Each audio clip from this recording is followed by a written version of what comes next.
Que la paix soit sur vous, les Gaulois et les Gauloises, courageux résistants à la dictature sataniste qui bientôt ne sera plus mondiale, mais locale. Un Gaulois m'a donné une information qui me scotche un petit peu, tout à l'heure, sur ma chaîne. Je vous le lis.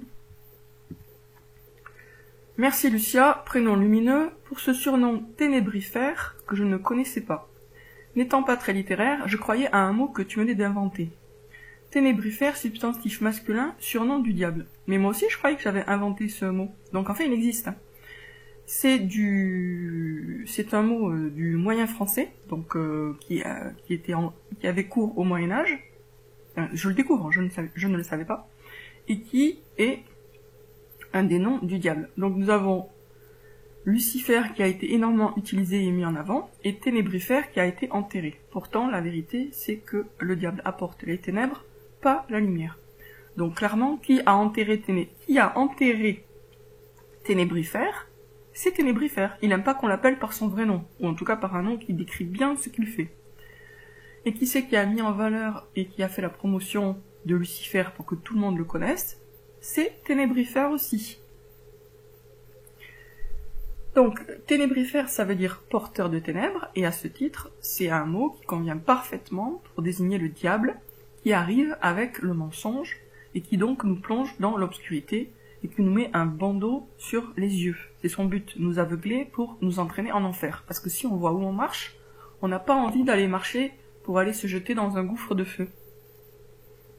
Et Lucifer, c'est un pseudonyme trompeur qu'il utilise pour se donner un genre sympathique et lumineux, alors qu'il n'est pas lumineux. Moi, effectivement, mon prénom, il est lumineux, et c'est pas mon vrai prénom, je l'ai choisi exprès pour son côté lumineux, Lucia Canovi. C'est un pseudonyme, enfin, c'est un nom de plume au départ. Et y en a qui m'ont dit, ah, Lucia comme Lucifer, mais Lucifer a un sens positif, hein, puisque c'est porteur de lumière. Donc le problème, c'est pas le mot en lui-même, Lucifer, le problème, c'est qu'on l'applique au diable. Appliquons au diable un nom qui décrive ou évoque assez de façon exacte son rôle dans le monde, appelons-le Ténébrifère. En plus, vous voyez, moi j'étais persuadée que j'avais inventé le mot, mais en réalité, il existe déjà. Si c'est pas magnifique, ça veut dire qu'en fait, quand on cherche la vérité, ben, on retombe sur des vérités qui étaient connues à une époque, mais que le diable a enterrées. Et nous, notre but, entre autres, c'est de déterrer les vérités qui ont été enterrées par le diable, par Ténébrifère, le porteur de ténèbres. Tout ceci étant dit, alors petite conclusion provisoire, n'utilisons plus du tout le mot Lucifer, sauf entre guillemets, le prétendu Lucifer, et utilisons de façon totalement volontariste, délibérée et répétée le nom Ténébrifère. Le vrai nom de Lucifer, c'est Ténébrifère. Le diable, alias Ténébrifère. Vous voyez, il y a plein de façons d'utiliser ce mot de façon courante. C'est juste, faut le vouloir, quoi. Un mot, on peut lancer la mode d'un mot, enfin on peut le... Là, en plus, il s'agit même pas de populariser un mot nouveau. C'est utiliser un mot qui a été délaissé. C'est tout. Donc ça sera peut-être plus facile justement que si c'était un mot totalement nouveau. Utilisons Ténébrifère, c'est vraiment une raison de plus de l'utiliser, je trouve, le fait qu'il existe déjà. Et maintenant, revenons à ma cible actuelle, Yaya Gosmi.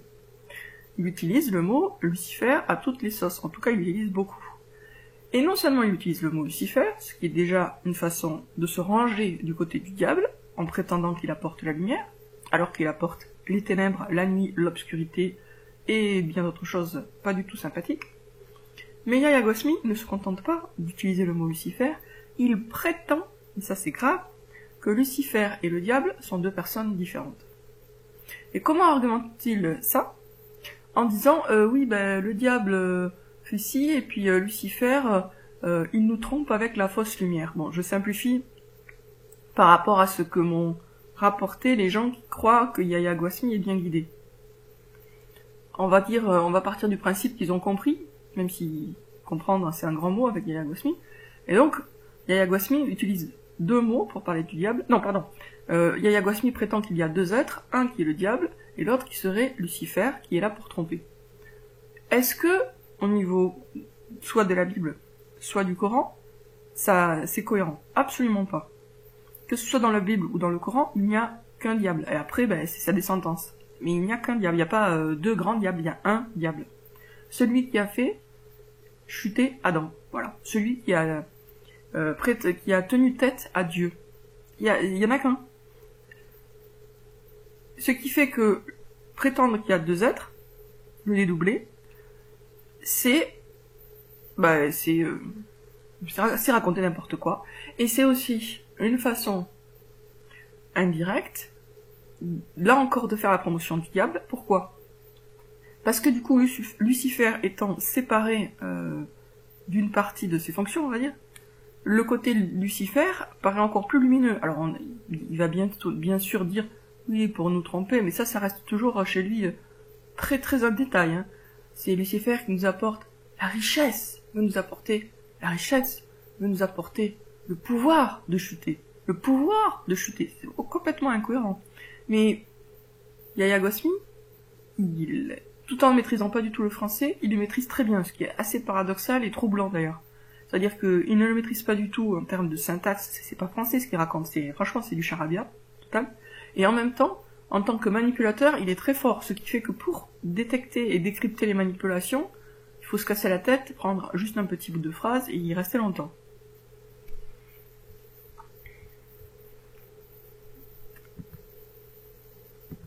Alors, ceci étant dit, je voudrais maintenant vous faire écouter justement un tout petit bout de Yahya Gosmi que j'ai écouté hier. Ça dure même pas 1 minute et en fait je me suis dit oh là là, qu'est-ce qu'il raconte, et puis j'ai bien réfléchi. Voilà, c'est la fin des temps, l'intelligence artificielle dans le Coran au tout début. Écoutons. C'est pour ça qu'il y a des ministères de l'éducation, c'est pour ça qu'il y a... Et si vous verrez, si vous voyez dans le Coran, ce n'est pas quelque chose qu'on peut le déduire par la raison. Je me suis trompé, donc je vais chercher ailleurs.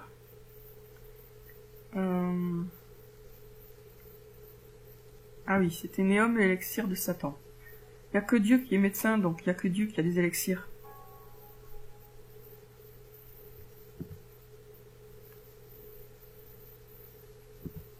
D'une élite et d'une... veut asseoir son pouvoir. Non plus.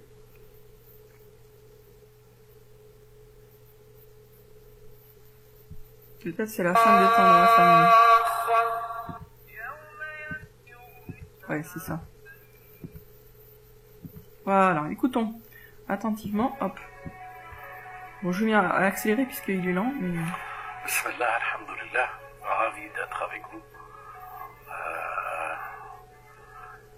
Quel plaisir de partager un temps ensemble. Voilà. Bismillah, machin, enfin, pas machin, mais Bismillah, une formule du Coran. Quel plaisir de partager un temps ensemble. Bon, jusque-là, on va dire, bah oui, où est le problème? Oui, non, effectivement, il disait juste quel plaisir de partager un moment avec vous, ça serait juste chaleureux et sympathique. Mais il va enchaîner tout de suite sur quelque chose où il y a des implications de folie. Bien sûr, la sagesse, si elle se montre à nous, elle nous montrera que les meilleurs moments qu'on a pu passer, c'est de partager un temps ensemble. Donc la sagesse, bien sûr. Donc bien sûr, naturellement, ce qu'il va dire est soi-disant évident. Ça va pas être du tout, mais du tout évident. Au contraire, c'est une grosse hérésie. Donc la sagesse, si elle se montre à nous, je savais même pas que la sagesse se montrait à des gens, enfin... est-ce que c'est une révélation divine? Est-ce que c'est juste sa propre sagesse? Mais dans ce cas, pourquoi elle se montrerait à nous de l'extérieur? Vous voyez, ça ouvre déjà beaucoup de questions. Hein. On va réécouter ce tout début de phrase. Avec vous. Quel plaisir de partager un temps ensemble. Bien sûr, la sagesse, si elle se montre à nous, elle nous montrera que les meilleurs moments qu'on a pu passer, c'est de partager un temps ensemble. Donc si la sagesse, bien sûr, si la sagesse se montre un jour à nous, jour de jugement, quoi exactement, c'est quoi là le moment où la sagesse va se montrer à nous? En plus, si, ça n'a pas l'air d'être certain non plus, donc si c'est le jour du jugement, il n'est pas sûr qu'il aura lieu, et si c'est autre chose, c'est quoi? Mystère et boule de gomme. Donc la sagesse, en tout cas, la sagesse qui a l'air d'être quelque chose de grand, là, la sagesse, nous montrera, elle va nous montrer quoi? Que les meilleurs moments qu'on a passés, c'était les moments qu'on a passés ensemble. Alors, soyons un petit peu rationnels, même si c'est très très dur face à tant de brouillard, de purée de pois, d'enfumage, de confusion mentale, enfin en tout cas de confusionnisme, et raisonnons. Les meilleurs moments qu'on a passés, ensemble, au sens de les moments les plus heureux, qui est au courant? Bah, c'est nous. On n'a pas besoin que la sagesse vienne de l'extérieur pour nous dire « tu as été particulièrement heureux tel jour ». Non, on le sait, on le sent, parce que c'est nous qui avons été heureux. Par contre, il s'agit de savoir quand on a fait des bonnes actions. Des bonnes actions qui, par exemple, dans l'idéal, pourraient nous permettre d'entrer au paradis vite fait. Et bien là, c'est pas la sagesse, en tout cas ce truc indéterminé qui va nous dire, ni nous-mêmes, c'est Dieu le jour des comptes. Dieu le jour des comptes va bien nous éclairer sur qu'est-ce qui avait de la valeur et qu'est-ce qui nous a rapporté des hasanats, qu'est-ce qui nous a permis de mériter le paradis, si Dieu le veut, dans cette vie. Donc, qu'est-ce qu'il fait, ce cher Yahya Gouasmi? Il mélange deux trucs. Le bonheur quotidien, et ça, il n'y a que la personne concernée qui sait si elle a été heureuse ou non tel jour, et le jour du jugement, quand Dieu va nous juger sur nos actes, et là on saura qu'est-ce qui était bon et mauvais, qu'est-ce qu'on a fait de bien et qu'est-ce qu'on a fait de mal. C'est deux choses qui n'ont rien à voir, on est d'accord. Le plaisir qu'on prend, enfin il y a peut-être un petit rapport, quand on est très heureux on peut faire plus de bonnes actions, mais bon on peut aussi dévier parce qu'on est trop content et donc faire n'importe quoi. Donc du coup c'est quand même deux sujets très très différents. Si vous avez été heureux, à certains moments, c'est vous qui le savez. Pas besoin que la sagesse arrive de l'extérieur. Sagesse, on sait pas ce que ça veut dire, sagesse c'est un mot vague. Et enfin, c'est un mot qui a un sens. Mais dans la mesure où il est dit que là la sagesse viendra à nous, vraiment on sait pas de quoi il parle, quoi. Et on peut pas le savoir, parce que c'est délibérément confus, flou et ambigu. C'est ça qu'il faut comprendre, c'est que la confusion, elle est délibérée. Donc Yahya Gouasmi, oui, je reviens. Donc si vous êtes heureux, c'est vous qui le savez. Et pour ce qui est des bonnes actions et des mauvaises actions, c'est Dieu qui va nous dire précisément ce qu'il en est. Et là, pour le coup, on le sait pas encore. On sait pas exactement, enfin on se doute vaguement quand même, hein, on a des pistes, mais pour savoir exactement qu'est-ce qu'on a fait de bien et qu'est-ce qu'on a fait de mal, il faudra attendre le jour du jugement. On réécoute ce qu'il a dit, juste là, vous allez voir, c'est quand même hyper... Je n'ai même pas d'adjectif. Bien sûr, la sagesse, si elle se montre à nous, elle nous montrera que les meilleurs moments qu'on a pu passer, c'est de partager un temps ensemble, au nom de Dieu. Alors, c'est de partager un temps ensemble, mais avec qui? Ben, avec Yahya Gouasmi. Hein.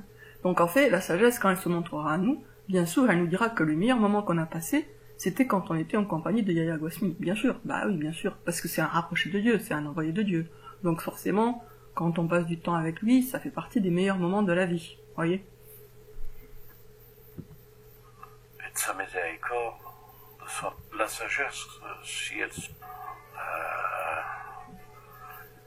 quel plaisir de partager un temps ensemble. Bien sûr, la sagesse, si elle se montre à nous, elle nous montrera que les meilleurs moments qu'on a pu passer, c'est de partager un temps ensemble, au nom de Dieu, et de sa miséricorde, de son amour, et de l'étendue de la science qu'il nous a donnée afin de poursuivre cette quête.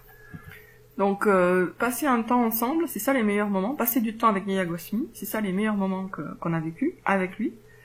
Au nom de Dieu et de son amour et de l'étendue de la science qu'il nous a donnée. Donc, c'est qui nous, c'est Yahya Gouasmi.